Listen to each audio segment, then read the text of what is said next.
All right. We're on air now. This is the Culture Clash, starting 3 minutes to the hour of 6. Local time, Istanbul is what, UTC +3, I think. So if you're listening to us in other places, don't hesitate to write us and tell us what your time zone is. So with me tonight, this is the third show, but as we were discussing a little off air, this might actually be the first show that anyone else knows about in terms of historical documentation, since we are recording tonight for posterity. So with me tonight, my guest, the illustrious Lance G. Powell Jr. Yeah, hey there. So a bit of information is needed. So you invited us to write, and let's say I wanted to write and tell you my time zone. Where could I do that? Yeah, there is a Facebook group, but I wouldn't write there. I don't check it. So you write it in a letter and you send it, and you trust the postal service to get it to us. Yeah, you write it to Santa Claus, care of the North Pole. Yeah, and he'll make and sure. Then, yeah, and then no. I mean, I know you got this worked out. Then when you ask when he asks you what you want for Christmas, you're going to say, "Oh, all of my mail, please," and you'll get it. All right, good work. Yeah, your scam worked out perfectly. Yeah, and thanks for drawing attention to it. So tonight we're going to talk about a few things, as we always do. We're going to play some music. Lance, I'll just give you a brief intro, and then Lance is going to tell you much more about himself, because he's lived a fascinating life, as all the guests of the Culture Clash have and will have. So far, there's a lull right now, but I'm okay. So Lance is I know Lance because he has been a researcher and a member of the global virtual reality industry, community and industry, and was a graduate of Boğaziçi University, which is one of the most prestigious universities in this part of the world. Some would say the most. Some would say the most, but I guess they don't employ you, so yeah. So we're at another university, which is also quite prestigious. Yeah, one of the top two for sure. Yeah, easily top two. And so I know Lance not from that university, though. So we were both American grad students doing our masters at the same university, which, for those who are keeping score, Boğaziçi is born out of the first American college outside of America. That's right. Yeah, in the 1850s or something like that. Yeah, as a seminary school that grew into being other things. And so we were two Americans doing our grad studies there in different departments. But we actually met at a third university, which is not prestigious in any way, but it shares a certain. Yeah, it has a pretty good English teaching department, I've heard. Oh, that's right. Yeah, I've heard about it. Yeah, the English prep is second to none. And so we met there because they had a VR laboratory. So we were two people coming. Actually, Lance was into VR before me. Actually, I was a bit hesitant to jump in. Yeah. But Lance, you were doing research. You want to kind of describe the kind of research you were doing at the earlier stages of your master's? Oh, sure. I very naively decided that I would tackle the problem of like ODing on VR and just to see what it did to your motor skills, because I was afraid of people like getting in VR and getting behind the wheel of a car and killing themselves and their family. So I tried to do a research project with that. Went nowhere, but I learned a valuable lesson. It's like, one, if you want participants, you need to pay them, and two, it's better not to have participants at all. So I actually didn't know about that that particular research objective. I wasn't aware you were working on that. Because now VR in cars is quite a hot topic. VR and cars? Yeah, not the Pixar film. No. Did they do one? No. But VR in cars, like in the idea that either it's going to be an Uber or something self-driving. So now VR entertainment in cars is a big deal. So you were actually at the forefront. Yeah, I sure was. Yeah, missing the mark a little bit, but you were still there at the forefront. No, that's okay. I paved the way. Yeah, I paved the way, so to speak. But no. Let me get to the thing you were fishing for. I covered in my thesis work over a year or so harassment within social VR. So for those who don't know, social VR would be a multi-user VR experience where you and other people are simultaneously within digital worlds.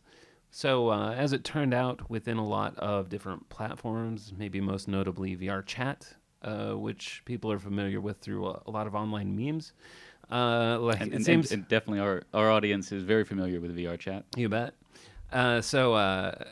Yeah, when people are no longer accountable for their actions, they will tend towards very bad behavior, which included loads of sexual harassment. So I quite judiciously, I thought, worked to curb that. So just define what harassment is, and within the context of social VR. And I'm the first that I know of to do discourse analysis within social VR, to do a deep analysis. And then after that, I worked on some possible solutions, which included just vocally recognizing when harassment was taking place, and so on. Yeah. It's all online. You can read it. Everybody has. So you were also doing. So you were working with like machine learning algorithms because you were also doing. There was a visual component, as I recall. I don't know if that made it in the final. Oh yeah. Yeah. Oh yeah, I did. I painstakingly drew. Oh god, I painstakingly drew. Drew. Well, you might have grown at the same time. No, I mean you haven't let me finish the sentence, Yeah. and grew would be hilarious, but visually just abhorrent. I personally drew 1,000 plus genitalias. Were they? I mean, they were. When you say genitalias, I mean, it was equal distribution between the different types of genitalia, or was it pretty consistent? No, it was a specific type. Yeah. I mean, would you describe it as being rather phallic? I would describe it as being. I mean, 2D representations of fallacies. Yeah. I mean, I didn't do 3D, but more like bathroom walls type of stuff. So yeah, no, it was in a sense like amusing to be doing that as part of my research, and I'm sure my advisors were like right there in the amusement, but at the same time, I felt disgusted with myself over time, and then and gradually more depressed, and throughout, like when having actual encounters with people responsible for this type of behavior, I had to feel a sense of resentment that anybody would have to do this. But yeah, it was a clear and present problem. So I just needed to do it. But you did that presumably kind of in like private spaces. Like you were not the thing you didn't become the thing you were trying to study. So it depends on what you mean by private spaces. Okay, because yeah, hold on. Let me tell you something about VR. So when you put on a VR headset, you are immersed in a digital environment that does not map onto our everyday material reality. Did you know that? I think so. I'm going to say yes. So inside the social VR platform, such as the VR chat, but it wasn't them. I'm not going to say who. I was in a private space, so nobody in the multi-user experience could see me doing this. However, I was working out of a VR lab where everybody could see what I was doing, and actually they had no idea what I was actually doing. So. But they could if they would have walked around the corner and seen the screen. I turned that off. Okay. I turned that off. So I could say. So yeah, you have to be aware of your behavior both in the immersive environment and then in the real environment, which you are less able to perceive, but still know exists. Yeah. Yeah. Okay. So yeah, in a nutshell, that's how we came to meet. But we're not originally from Turkey, either one of us. I've talked in the past, which is probably lost to history now since I didn't record it. No, this is episode 1. You told me. So how I came to be here is of no interest to anyone because this is a show focusing on the guest. So, sir, tell me, where you come from? From which do you hail? From which? Do you mean which state of the union am I a part of? Which location? Yeah, in the world. You could choose to answer that a number of ways. You could tell me the county. I wouldn't know the county? state. Maricopa. Oh, okay, yeah. Yeah, Maricopa. Famously, the county of Sheriff Joe Arpaio. He was the first pardon by President Donald J. Trump. Really? Yeah. I didn't know that. Now the first one. Yeah, okay. Yeah. Okay, all right, all right. So This is not an endorsement of either of them, though. all right. So President Trump has certainly touched your community, your home community, and Well, that's right. I'm sure a lot of people were thrilled, and I'm not invited to those parties. So yeah, okay. So what state was that? Maricopa. No, that was the county. Oh, I okay. presume. My geography is a bit rusty. We could have 51 states now. Yeah, so Sapia. Okay, it's Arizona. Okay. All right. Arizona, if So I have to spell it out for everyone. But yeah. okay. So you're coming from the southwest of the U.S., but you find yourself here in the East Mediterranean, Northeast Mediterranean. So, but you didn't come here directly. Like, what led you to leave the U.S.? Because we don't talk about it often, but I tell other people that really it's not common for Americans to spend really extensive times abroad. Yeah, that's right. I was led to leave the U.S. Out of several twists of fate. One of them, which was I didn't have a job or anything to do, so I signed up for an online ESL course, which ended in a guaranteed job offer to teach a summer camp in Korea. Oh, that's a pretty good ESL course. 'Cause not all of them do lead to a guaranteed job offer. Well, yeah, no, it's like I mean this this children's camp in South Korea, they entrusted a first-time teacher to come and not mess up things too much for a period of 4 weeks, and I didn't because they invited me back in the winter. Yeah. Well, And- you studied language before you went, so you had some like linguistic like training. Oh, are you trying to make this about culture? This Well, culture clash. Yeah, show. the class. Okay. Very, That is the conceit, and I have many conceits. Okay, yes, I know many words in Italian because my major was Italian language and literature. So And if you wanna go back did that you far. did you find a lot of have you found a lot of opportunities to use that those words, that knowledge? C. Yeah. All right, so you're in Korea and you're working with kids. Was that the first time you worked with kids? In a manner of speaking, no, actually. It's yeah, the first time I got paid to, but there were some church things if you really want to talk about that. Okay. It's like when I became a teenager, like sitting through a sermon was too boring, so they said you can go watch the kids if you want. I was like, God, yes, of course. Like as long as I don't have to listen to this nonsense anymore, Yeah. I'll just amuse the kids for a while. That's the great Christian way of hooking men on long-term devotion to the church is tell them to go watch the kids. And so all right, you're in Korea. Yep. And so aside from teaching, because the thing is like, for those who haven't done, I taught a little bit. I'm not a professional teacher on the level of like Chris, who was with our guest last week, or Yeah. Lance has been recently. But I mean, you do other things. Like it's Oh, sure. you can really enjoy it, but like when you're an expat and that's the job that you're doing, like you're Yeah. still looking for kind of some more fulfillment. So what were you pursuing in Korea in addition to work? In Korea. Okay. I mean, in Korea, I just wanted it as a means to travel more.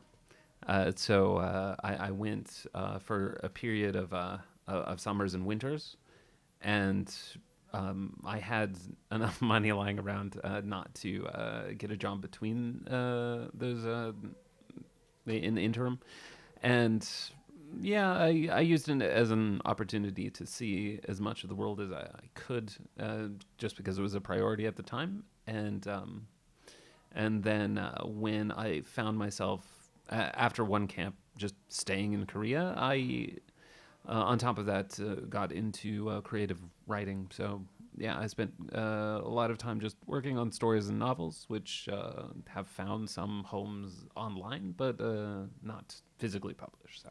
Was that where you first got into creative writing? Was there, or were you doing it also in the U.S. before you left? I was doing it in the U.S., but I found that it was motivating me to just not like hang out in bars and waste time, as many people do as expats, but just to spend my off hours developing myself artistically. Yeah. And then you found your way to Turkey, and I did. Korea to Turkey is surprisingly not, of course, not that uncommon if you're in the kind of the global Yeah. troop of English teachers, because those are obviously Korea, Japan, and these places are big markets for that. And then Yeah. at a time, Turkey was also a pretty large market. And I guess in a way, it still is, though. I think Chris and I think we were all talking about, like, it's just not as attractive a market as it used to be. Yeah. But all right, so yeah, what was the process by Turkey as opposed to, a dozen other countries that you might have had as options? I mean, you're asking it as if there were some kind of logic happening. Like I made a, Well, I made a table where I listed out the pros and cons of each country, and that is not the case. Like the biggest and most important decisions in my life came from not having anything else to do. So in this case, my job ended in Korea, and my company was willing to hire me on again, but I didn't like that they had a shortened contract before, so I said, no, forget you, I'm going to Japan. And then I went to Japan and realized Tokyo isn't my cup of tea. So Well, tell me about Tokyo. I've never been. So for those who don't know, I'm ethnically part Japanese. I just have no connection to that quarter of my homeland. So what's your thought of Tokyo? I haven't been. I'm excited to go still one day. So don't trash it too much. Okay. I mean, I'm sure it's fine if you go as a tourist and visit, but I didn't see it working out in the long term just because of the work ethic, which is more feudal in its nature. I found it's like Is that futile with a T or feudal with a D? Feudal with a D, which Okay. is in your working hours, you were tied to the land and you were the property of the director. So and this came up because I had gotten an infection which inflated my feet to many times their natural size. Oh wow! So, and I had the audacity to leave and see a doctor during working hours, and The doctors don't come to the office there. no. If my wife was working in a pharmaceutical company, they actually had a Okay. doctor who came because there's no reason why you should be going to a doctor. The factory's your home. What? So they brought the doctor. They actually always had a nurse Okay. who was always drinking tea because there aren't so many medical emergencies, fortunately. Right. But then the doctor would come around once or twice a week, and that was like no reason to take off work. Just the doctor will come to you. Yeah, sounds like a dream. But yeah, that's why it didn't in the end work out. So that job ended after one semester because it was meant to be short-term work anyway. Mhm. And I had nowhere to go after that. So a friend of mine called me up and said, "Hey, what are you doing?" I was like, "Dude, I'm like living out of a I'm living out of a small closet-sized room." With a lot of Chinese immigrant workers and trying to scrape a living together by teaching people privately. Now, And I've always heard, the density, population density of like Tokyo in particular is really, really high. Okay. And that, apartments, rooms, the dimensions of like accommodation, abodes are less. Are the closets smaller? So when you say a closet-sized room, is this like an American-style closet, or is this a Japanese-style closet and then a room of that size? Okay, so I am actually I brought the story back to Korea because I had bought a round trip ticket to Japan, and I only went back to Korea because there was nothing happening in Japan. So sorry, it's becoming convoluted, but my apartment itself was fine actually for one person. Like I didn't have a closet per se, but there was storage space underneath an elevated bed. So Yeah, okay. so yeah, it felt fine for me, and I was living out of a suitcase anyway, so I didn't need a lot. I could complain about the refrigerator size because I found Tokyo to be so depressing that I was drinking a lot. And you and you couldn't keep it cold? Yeah, I couldn't. Yeah. I couldn't. It's like a refrigerator was big enough only for a day supply. Jeez. Yeah, that's rough, especially for a traveling teacher. Well, yeah, but I do have to say that's the only time that really happened. Like where I was That you were drinking faster ritually. than a refrigerator could lower the temperature of a liquid. Yeah, I'd come back from the store, and it's like, well, I can't fit these in the refrigerator. I guess I have to drink them. I didn't have a well. That's another story. I Yeah. didn't have a refrigerator for like 6 months. Yeah. So I used to put all my stuff out on the windowsill because it was snowing, Okay. and that was Konya. That was my first few months of Turkey. Not first few months. Sorry, middle few months before I lived in Istanbul. Sounds But nice. all right, we're getting back into- Eco-friendly. It's It was, eco-friendly. yeah. Yeah, and it was just like yogurt and stuff, which only gets better the warmer and older it gets. Yeah. So, all right, but we're trying to get you to Turkey so that we can have more up to date because we're still talking about like what 8 years ago, 10 years ago. Well, yeah. I mean, I think it's a long path to get to Turkey. Yeah, yeah. So, so there were a lot of steps, and again, like it all happened because I didn't know what I was doing. So, I guess the secret of life is like if you're bored with things, just quit your jobs and end your relationships, and like everything on the plate, metaphorically, like just take it off, clean that plate. And then, and then someone will come along and say, "Hey, are you interested in, I don't know, moving to Istanbul?" And then you're just like, "Yeah, sure, why not?" Which is what happened to me. Okay. So, like, I had a friend who moved here from Korea, and he asked me to stay in his place for a couple of months, and I just said, "Yeah, sure." Awesome. So, and then you started right into teaching. What did you do when you came? Oh yeah. I mean, like, you didn't have a plan, or did you? Like, you came and you were No, just I going to didn't have sort a it out. plan. Yeah, you're just going to sort it out when you got here. Yeah. Okay. I sorted it out. Like I lived in his place. I was teaching privately, like some people from Hyundai Motor Company or their children, and over time that developed into a job teaching at an institute where the method was hypnosis. Like we, Oh yeah, I've heard about these. yeah, but maybe we should save that until after a song. Yeah. I think Like- we definitely have introduced you enough. I think people got a good sense. So now they're ready to hear your musical selections. What you were motivated to pick these 4 songs. We're not going to play 4 right now. We'll play 2. So go ahead, Okay. introduce the first, and then Okay. we'll talk about the second one Yeah. when we come out of it. No, So- no, I'm glad you're talking about the numbers. I don't want to frighten people. Yeah. It's like going to the songs around. So let's play 2. So the first one will be Another Weekend Okay. by Ariel Pink. And Ariel Pinky visited a few years ago, and we can certainly talk about the concert after we hear the song because that was fascinating. And then I'll follow that up with Enon. The now.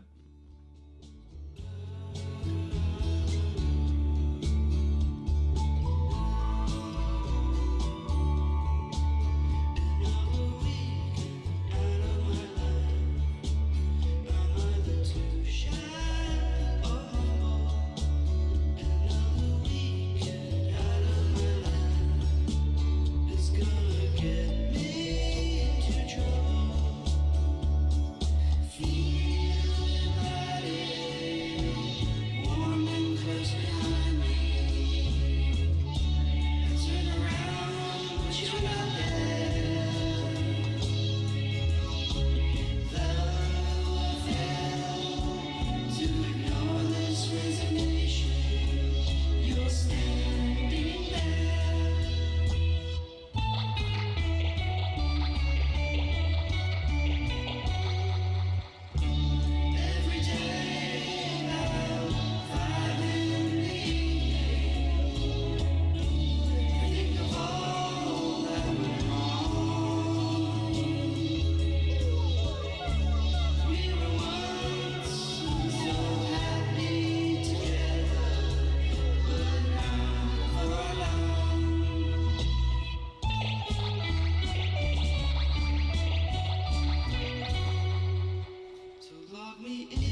sketchy trigger that aims to plug into your energy by means of crunching up some numbered figures. And up you choose from the names that get bought in a row. Doesn't work anymore, it doesn't make it alright. You're just a name on the shelf, and the colors a maze, but they don't cover the lies. Let's put some change into a broken meter. Let's make a sickness with a remedy. A hint of mint and then there's no more flavor. Another bruise on the bulletin yours. It doesn't hurt anymore, it doesn't make it alright.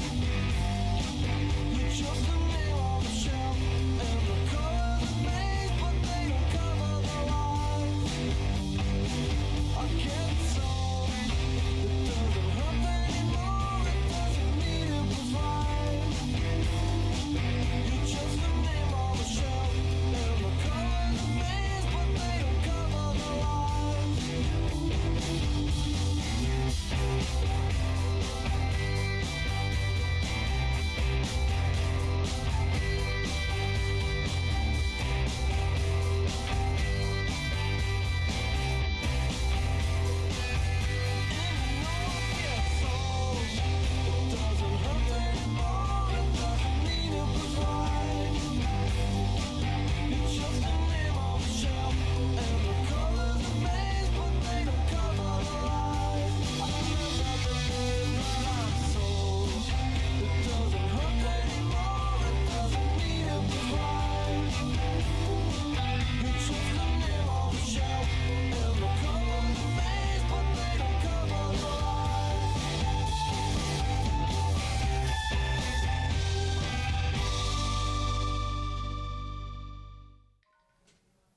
And we're back. So, Lance, please tell us about that last song. We know the first one was, what was it? Another Weekend by Ariel Pink. And the last one. Yeah, that was sold by Enon. It's one of the great injustices of the world that they weren't any bigger. Because I just checked their Spotify account and they get like 12,000 listens per month, which is patently unfair because they were so well received in the past. But you know, Did you? You were actually you were telling me off air that there's a story about Ariel Pink. So before I ask you something a bigger question about music and stuff like this, but what tell us about this Ariel Pink? 'Cause Okay. I'd never heard of him, so I assumed it's something about the Little Mermaid. Yeah. Okay. I mean, they have the same name, if that's what you mean. But yeah, no, it's Ariel Pink. He came to Istanbul about 7 years ago, and when somebody comes to Istanbul, it is quite significant for local expat music fans, just because it's out of the way. It's actually quite out of the way of the commercial centers, and whenever someone comes through town, they're you know, like it's an extra leg of their tour, and they're not sure if it's worth the trouble. But Ariel Pink, thankfully, did, and he put on quite a performance. I'm not sure most of the people got it, but it was something else. So What do you mean by most of the people didn't get it? Well, okay. Well, I'll start like before the show because there was stuff before that. So, like at the time I was dating my my now wife, and I was carrying this kind of like satchel, like when we went into the concert venue, and inside I hadn't noticed I had this this lifelike puppet of a rattlesnake. And Like a puppet, not like a plush toy, but a puppet. it was a puppet, yeah. So Okay. like you would stick your hands in and like mimic, you know, biting people with a venomous snake. Yeah. And I mean, I'm surprised I haven't seen them more at concerts. yeah, it turns out a lot of people aren't into them, including my now wife. So I took it out of my bag and I said, I forgot this was here. And then she said, you have to get rid of that. Like you can't live with me anymore if you have that snake. I said, okay, well, I don't know. I'll give it away then. so we walked into the venue, and I had the snake, and Ariel Pink himself was at the merch booth, and I wanted to buy a record. So we were second in line waiting to buy a record from Ariel Pink, and the person just in front of us, he bought 2 records at the price of 25 lira each, and we were watching this transaction happen. And Ariel Pink, I learned, was extraordinarily bad at math, because the guy bought 2 records for 25 lira Each. 25 lira each. Okay. And he took a moment to say out loud, I was like, 25 lira for this one, and 25 lira for this record.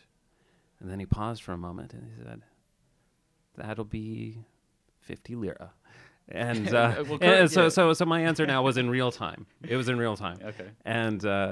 And I started to laugh because I couldn't believe it took so long to add those numbers. But it's currencies, man, currencies. It's confusing. Exchange rates and stuff. Yeah, and the different numeric systems across countries, like, as everybody knows.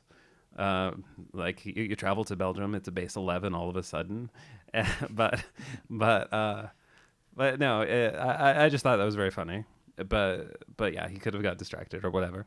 By the rattlesnake that the next guest and the next person coming up to the table is going to. We're coming to that. We're coming to that. So I went up, and I went to him, and I wanted 1 record, so I made it easy for him. It was just 25 lira, and then I said, my wife says that I have to get rid of this rattlesnake puppet. Do you want it? And then he looked at it. It's like, you know what? Yeah, I'll take that. And he put it in his bag and said thank you. And then we enjoyed the show. But it didn't make an appearance at the show? Didn't make an appearance at the show. However, a little disappointing. No. I mean, I don't want to like cramp his style or like put any expectations on him. Yeah. So he had like he played his show, and throughout he was like heavily drinking from whiskey bottle, like prodigious amounts, and he's famously known to pass out during his shows from time to time. So all right. So that's your money's worth. Yeah. So I mean, he has done like half sets just because he was too drunk to continue. So he played what I thought was just like a stellar performance. I really enjoyed it, and at the end, as audiences do, they applauded because they wanted to see an encore. So like everybody started clapping. He almost immediately came out again and started started mimicking our clapping, but doing kind of like dumb baby face, as I would call it. He's like, one more song, let us hear one more song. And then he flipped everybody off, and then he said, okay, here we go. And then he started playing I Want to Hold Your Hand by the Beatles. And throughout the night, he had been singing and playing guitar, but like after they played this very sloppy rendition of it, like he ran up to the drummer and said, like, give me the drumsticks, and like pushed the drummer out of the way. And everyone thought, oh, this is amazing. He's probably an amazing drummer, right? He really set this up. And then he started banging on the drums like as well as any 5-year-old child could. And then threw the sticks away and ran off the stage and went back to the merch booth. That was the end of the show. To make some money. Yeah. Well, yeah, that's a hell of a story. I haven't been to my first real concert was Tool. Okay. In I don't know, 2002 or 3 or something. It was for Shay. What is it, Lateralis? Okay. And so that's the only time I've seen Tool, actually. And Tool's like one of my favorite bands, maybe my single favorite like music group. And right. So we saw him perform, and I think who had gone on before was Tomahawk, which I don't know much about, but like, you know, I'm really not a fan of the genres. I just like individual bands from time to time. And so the audience really didn't like Tomahawk. Okay. And we're like just throwing shit onto the stage, like beads and whatever. And so Tool comes out. Is that what you do when you don't like a band? You throw beads on there? You give them material wealth. I really don't understand the logic, and I'm sure it's confusing for the people on stage too, because I don't understand the asymmetry. Yeah. But so Tool comes out, and Maynard is just doing his Maynard thing, which for me is what I would expect from what I know of Maynard from limited. YouTube wasn't Yeah, you YouTube have wasn't to. a thing. Yeah, at that you have to time. explain what that means. Yeah, like so Maynard is just kind of an enigmatic figure. yeah, Like from Arizona too. yeah, and he's yeah, it's something in the water. But the band is actually from Long Beach, California. They claim, and so I found it amazing that I was a big fan of Snoop Dogg and Sublime and Tool, and they all three came from the same place. All right. The same general place. I guess Long Beach is long, so it's a big place. And so yeah, Maynard came out and he did the whole set. Right. Great show. Uh-huh. And his back was to the audience the whole time. And I'm just thinking, all right, well, Maynard's just a guy who doesn't like a lot of attention. Like he's not, he's not after the adulation. It's about the band. It's about all the other guys, the instrumentalists. And then so I was leaving with the two people I went with, and one of them, they were just talking. They're like, "Oh wow, man, Maynard was so pissed off at the audience. Like he's never done that before. They never even spoke to the audience." But they came out to do an encore, which I'm like, "Come on." I mean, I don't even know. I don't understand encore culture. Yeah. Which is another concert story. But like, everyone on the radio was like, what set him off? What pissed him off? Right. And it took a while because the internet was not quite as developed at that time to document all of that. Sure, but we found out, GeoCities and all that. Yeah, he was just pissed off about the reception for the opening act. Yeah. So apparently, I've seen Tool. Thought it was amazing, everything I would have wanted, and apparently it was really a bad and atypical Tool show. Okay. Yeah, I mean, that's a good tip for the listening audience. It's just be really nice to the warm-up band. Yeah. Because I have the reverse experience where I was at a concert back in Arizona to see Badly Drawn Boy in the height of his fame. Mm-hmm. Like it's kind of fallen off, but like he won a prestigious Mercury Prize way back when. Okay. I forget the year, like 2001 or poisonous something. though, but Yeah, I know, but but it was encased. So I went to a show to see him, thinking that locally he was very famous. So he was in a venue that held like 1,500 people. okay. And like it's a stretch to say that there were 100 people there. It might have been more like 50. What year was But this? this was when I was in university for my undergraduate. So I think it was like 2001, I want to say. Okay. But I could be wrong. So I went there, and like the people who came, they watched the opening act, and like we gave the opening act like a lot of love. Like even though it was like a small crowd, we like really applauded for every song in the opening act. We were paying attention, like being like the best ever audience, right? And the first act ended. He said like thank you so much, and walked off. And then Badly Drawn Boy, he came out. Jealous. And no, he came out and immediately said, guys, you were really nice to him. And he continued to play a 3-hour set for just 50 people. So there you go, like, karma. Like, yeah. Well, I mean, like it's more like action reaction. It's like if people are nice, you want to be nice to them too. So I went to see the Postmarks on a Valentine's Day. This place called The Social in Orlando, it's amazing because like The Social, talking about a small venue, like the distance between you and the stage, if you're down in the pit, like at the back of the pit, is like I don't know what in standard units is like 15 feet, 10 feet, 12 feet. So I mean, like it's really really small, and then behind that's elevated and there's the bar. So I mean, you can talk to the guy on stage from anywhere in that venue at kind of a normal room volume. Okay. So it's amazing that like the first time I heard about the place, like we were going with this friend of mine to see Blonde Redhead, and we ended up not getting into the door, like changing our mind at the gate or something. But like, so I go back, and the Postmarks are there. And the Postmarks, have you ever heard the Postmarks? Yeah, we talked about that because they were on Yo Gabba Gabba. Yeah. Which is how I know about it because I'm a 3-year-old child. So the Postmarks. So I guess YouTube was a thing because I got turned on to them because of a music video, an animated thing that they did that I really liked the song. So then I became aware of them, and they had like one album, and they got on Yo Gabba Gabba, which made them more famous. Yeah, with 3-year-olds. Yeah, for 3-year-olds and the parents who are watching these shows. Uh-huh. And we go, and so a venue that could probably hold 150 people if it's packed Right. was like at 30 for the opening act. And there were two opening acts, and these were local. Like Postmarks was down the road. They're in another town in Central Florida, Okay. but they're not local enough. The other two acts are like apparently like they grew up on the street outside. Right. And, And it was only their families there. Because the first band goes, all right, well now we're down to 20 people in the audience, and the second band goes, and now we're down to 8 people in the audience. Okay. Me and my buddy who were at the bar because we don't need to be in the pit. Like Yeah. we're at the bar, and they do their set for 8 people, and it was great. Like I mean, Yeah. so that was the only time in my life where I felt like what it must be to feel like a groupie, to want to be a groupie, because the lead singer was just mesmerizing stage presence, and Yeah. and you know I really appreciated the drummer's work a lot more live than I ever did on the albums. Yeah. And they left.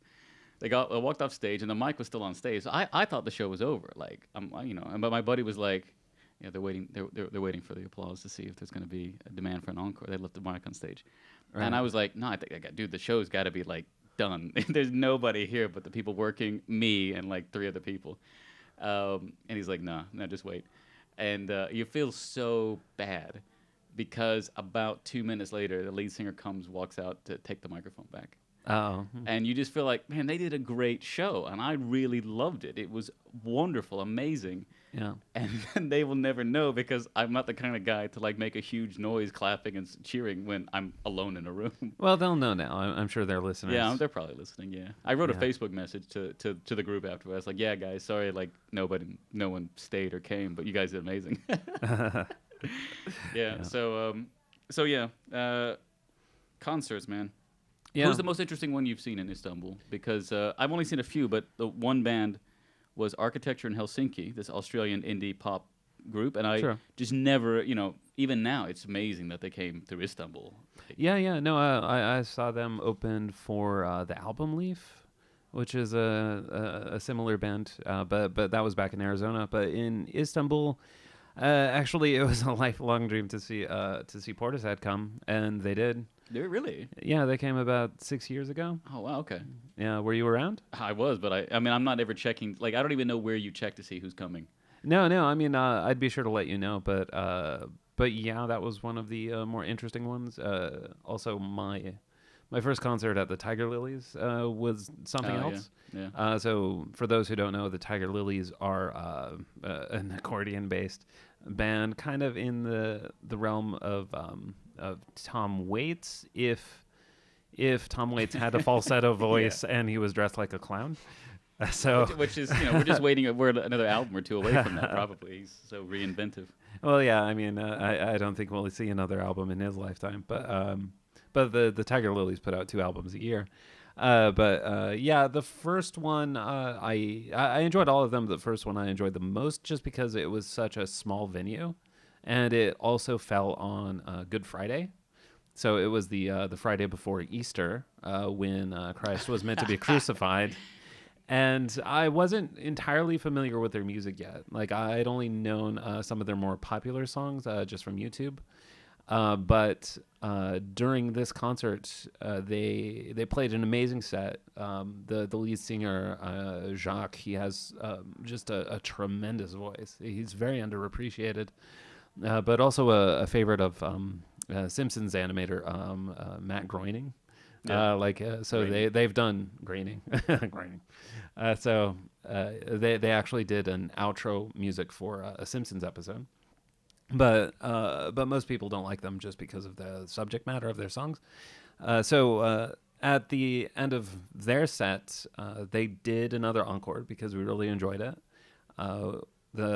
Then they left, and then the audience continued to clap for more, and they came back for a second encore in which they sang a song called "Banging in the Nails," which is celebrating the crucifixion of Jesus.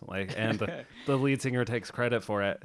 And as the song was playing, I made the connection that today is Good Friday, and they're really having a good time. And to be honest, so I've seen them. I didn't know about them until Lance turned me on to them. And that was the song. I mean, that's the song that for a certain audience that's gonna hook them, and it got me. That is a barnstormer of a song. The audience goes nuts for it.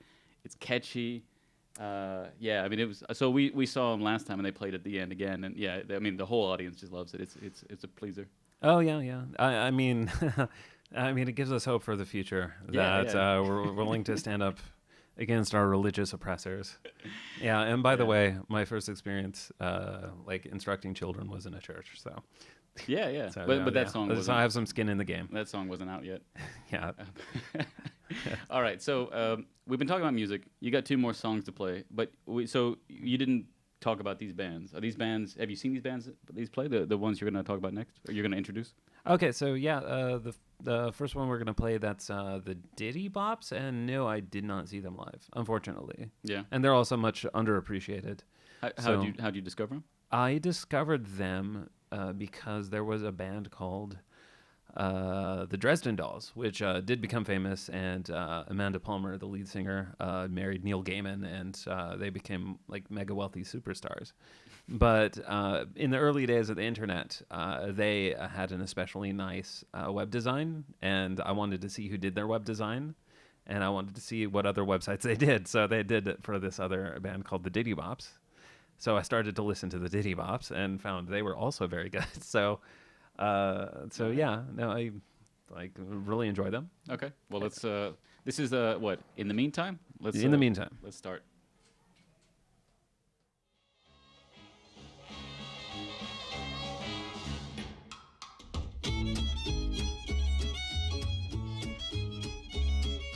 Cat in the upstairs window, staring down at me. Life seems to have a purpose when you're wandering aimlessly. In the meantime, what am I missing? I'm missing out. In the meantime, I will be living. There is no meantime, there is only now. Is there something I'm supposed to be doing? If there is, I just don't know. Tell me so that I can disobey the rules we're meant to bend and change. If we're not so tight, we won't break when we fall. Waiting around all day, ready to make the play. Don't get mad, you'll only get madder. It's hard to get even when things don't matter. Stop the tape, play mundane chatter and leave. In between the place you thought you'd be and where you are. In between the place you thought you'd be and where you are.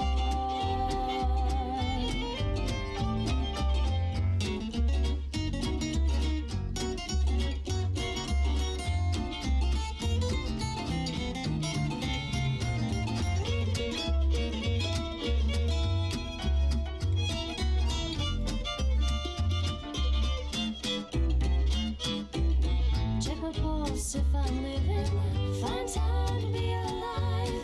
Feel the breeze touch the water. I'll feel better. There's no way I'd rather pass the time. Is there something I'm supposed to be doing? If there is, I just don't know.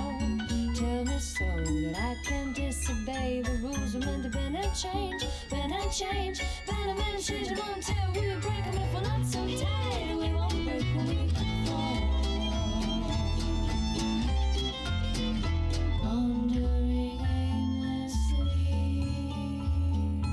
wandering aimlessly, wandering aimlessly.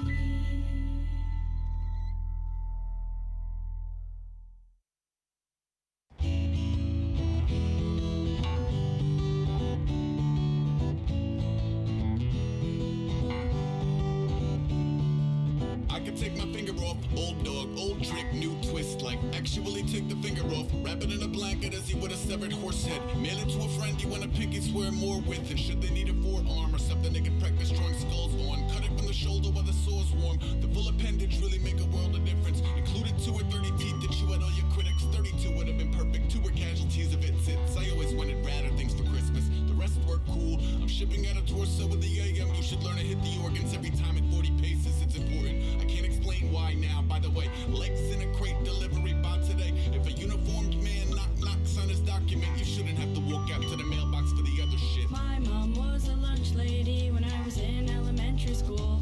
She was outside during recess. She had a whistle and I thought that that was cool. She was really nice to all the kids who didn't have a lot of friends. She would give them hugs and tell them jokes, or she'd play catch with them. And my dad worked at the laundromat, which was really cool to me. I'd get to open up the washing machines and clean them out and collect the money, and I'd open the soap dispenser and put new little boxes of soap inside. I knew how it worked and I was good at it, and helping out filled me with a sense of pride. I would meet all kinds of people there and I would look them in the eye and I'd say, hi, excuse me, but do you mind if I shine the glass while your clothes dry? Yeah, my whole life is a delicate cycle, delicate cycle. My whole life is a delicate cycle. My whole life is a delicate cycle, delicate cycle. My whole life is a delicate cycle. Inside a jar with a lid, a giant arm with a head. They said it used to walk upright in like New York after 10. One day it woke up out of order, nothing more to extend. Delicate cycle and the alpha of its orbiting zen. When interpersonal skill has already poured its best, a conversation can be riddled with exorbitant debt. And you don't know it, but I know I owe you more than I've kept. So if you find a biohazard by your door on the step, maybe it couldn't find its faculties, but swore it would help. Want it to be a larger part than its abnormalcies. Let hang on, I'm overnighting eyes with a headlight deer stare. One up bin van, UPS and ear pair. Wear 'em if you need a new perspective on a weird year. And one day when I'm better, we can square away a fair share. The last frame silhouetted by the sun was an airmail stamp on a still warm tongue. I was 26 years old the first time I lived in a house with a washer and dryer in it, and that's the year I bottomed out.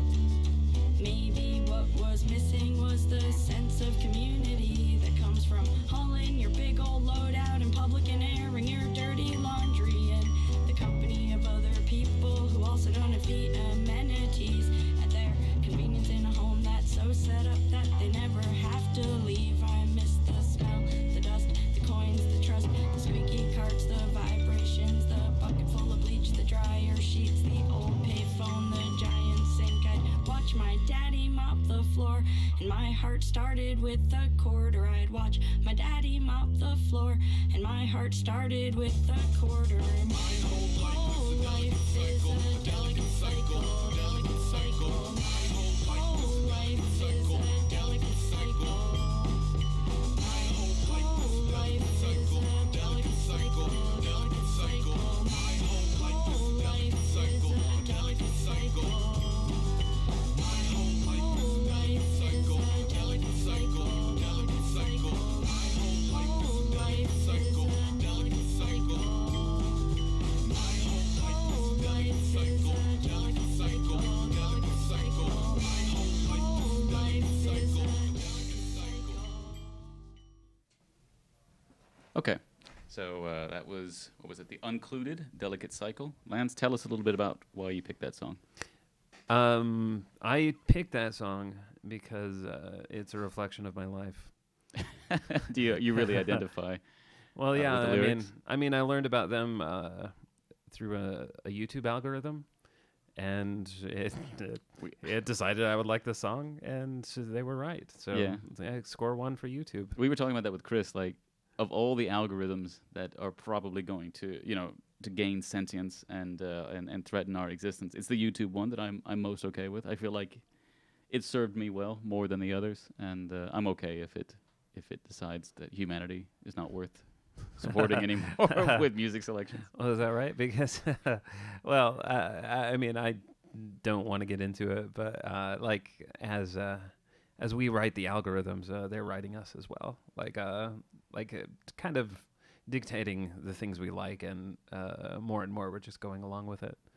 Yeah. So yeah. So that's a perfect segue into the last subject, which we're going to talk about just because I announced without much forethought that we would talk about it. So again, to remind the audience, Lance and I are VR professionals. We are professionals in the VR realm and industry. That's right. And there's some exciting news coming out with an IP, a particularly hot and valuable IP. Lance, Yeah. Twin Peaks. Tell us Yeah. No, I'm sure this is the killer app we've been talking about. It's the thing that's going to So make everybody adopt VR. Yeah, and I mean, forget Half-Life. Alex, is this called? Yeah. Yeah. So forget Half-Life. Here comes Twin Peaks. No, so I'm a long time fan of David Lynch and his IP, and I got into him through Twin Peaks, of course, first, but also his films.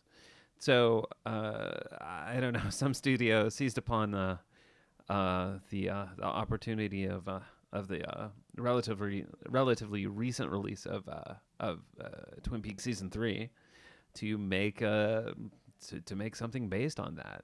Yeah. Do you have any idea what the story is? Have they announced anything like that? From the still images, it seems like they're recreating a lot of the scenes within it, and that seems to be basically it. So, it makes me laugh a little because I know that like fans have already been creating content within social VR platforms for a while, including me. It's like there's one platform called Anyland, which developers really seem to love, and I decided I wanted to make something, and I thought, like, what's the easiest thing that I can make just to practice? And I decided it would be the Black Lodge from Twin Peaks. And if you're not familiar with the design, it's the one that has flooring in a zigzag pattern with just black and white zigzags like next to each other. So it's pretty iconic. Even if you've never seen the series, you would recognize the Black Lodge. So it was very comical for me to see someone just doing the same thing. And I would love to know. With money. But with money. And apparently, as far as I understood, Mr. Lynch was in some way involved. That's what I read. Because I think the studio, I think this is a first-time effort. Because there's a publication called Collider that does entertainment, and I didn't follow up to see what element of truth there is to it, but they were claiming it's like their first interactive software development. Like Collider Games was going to do Twin Peaks VR. So and I think that they did tie it, because they've interviewed Mr. Lynch. That's their area is film and television and stuff. Sure. So that qualifies them to make a VR version. I don't know. I suspect he was just trying to get them off the phone. Like he's so advanced in years that whenever someone calls him, he just says, "Yeah, sure," and that's how he ends up with a VR experience based on Twin Peaks, and that's how he confirmed it. Like what? No, not to put him down. It's just. Oh, yeah. It's like after a certain point, he's not cool because he's not down with VR at his age. To be honest, though, I think his IP is a natural fit. Because I mean, it's very surrealist. It's very it doesn't conform to certain expectations, physical expectations and stuff. And VR is a natural medium to convey that as a first person perspective, at least. Yeah, but I don't really appreciate just reusing IP because of the recognition. It's the same problem that I have with live action Lion King and The Little Mermaid. It's just like you can make another story, So all right, I mean, I'm gonna have to call you out because you have a project that is perhaps the most valuable IP, and you've been talking, and you're a little annoyed that someone's beat you to the punch quite recently. Yeah, to VR that IP. No, I have no idea what you're talking about. You want to talk about your big project? It's parody. It's parody. Yeah, well, it's intellectual property. Some people wrote that. Some people. It's not legally intellectual property. It's not. It is public domain. Yeah. But that does not mean that it's not intellectual property. Okay, I want to talk about public domain now. Yeah, from a man who creted the public domain cinema. That's true. I will not talk about the undisclosed project, but I will talk about the VR projects that I have made. Okay, all right. Okay, both of them are available on itch.io. And I'm using this as an opportunity to plug yourself. To plugs. Yeah. And remember the Anyland, where you did your own. So what was your motivation for doing the Black Lodge then, if you were not quite so big into reusing IP? I'm not selling it. It's like, wouldn't it be cool to go there? I made it, and it was really easy to do. Well, we don't know that they're selling Twin was- Peaks VR. It could be free. That's true. If it's free, I'm on board. It's not going to be free though. So the things I made, they're available on itch.io, so you can see my whole developer profile. It includes, first of all, what you mentioned, the public domain cinema, where I took films from 1919 and inserted them into a cinema that I made using the aesthetic of the era. So yeah, you can enjoy these little black and white shorts that first existed on the on like peeping Tom machines. Well, yeah. What was I mean- It wasn't a Nickelodeon. It was something else. What was? Do you remember? Yeah, you're putting me on the spot. I don't Okay. remember. All right. Well, I used to know it too, and I don't remember now what the machine is. But But- you actually have a virtual coin too. Like you go the extra step. Uh-huh. There is a virtual coin, and you got to somehow slot that in. Yeah, in one build, sure. Yeah. One version of it. Yeah. Yeah, but no, I mean, I did recognize that was an unnecessary step. the interactive. I mean, the coin step. is still there. You can pick it up. Yeah. The You can interactive hold step. it, and you can be wowed by how the coin looks. But on top of the public domain cinema, there's also an exercise app called the Kangaroo Simulator, which has a very nice narrative, I thought, Yeah. of how. I'm glad you did. You wrote it, didn't you? Well, yeah, I mean, not to pat myself on the back, but it's amazing. Yeah. So, I'm glad you clarified. so yeah, yeah. No, it's a story about a young kangaroo hopping through the outback, and on the path to the end of a long road, he meets with his father, who announces that his mother was actually a wallaby, which makes him a wallaroo, and so the whole game is a misnomer. Yeah.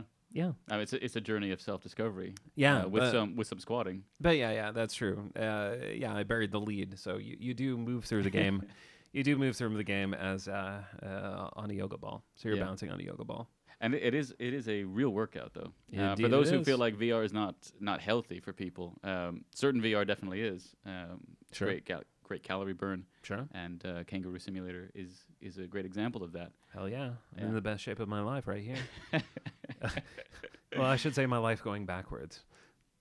Yeah. So yeah, for those who want to download, want to try out Lance's completed projects, Yeah. and look forward to an upcoming announcement of your future projects. Absolutely, yes. Yeah. Yeah, yeah, it's gonna change the world. Yeah. So hopefully next time we have you on, you'll have. I mean, that project will be out of the bag. We can talk about it in depth because it's an exciting project. It's one that I've definitely been supporting you to do, and I'm hoping by the time you come back, we'll be able to share it with the audience. Yeah, no, certainly will.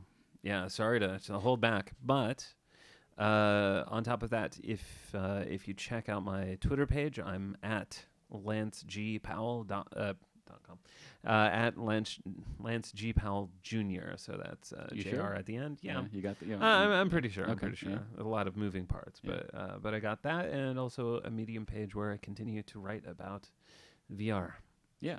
All right. Well, I think that's where we're going to leave it tonight. We're a Okay. little out of time. So, Lance, thank you very much for coming on and for sharing your life experiences and your exciting projects and your thoughts on music. You bet. I'll see you in the new year. Yep. All right. That's it for tonight. Next week, it looks like it may just be me. So if you don't like me, don't listen next week. And the week after, I think we have, who do we have? We have Tarek Yassin, the runner, the director of Yabancı.com. For those who know the Istanbul expat scene, he is quite an influential figure. So anyway, that's it for tonight. Thanks again for listening. Let's take it into some music that I don't know.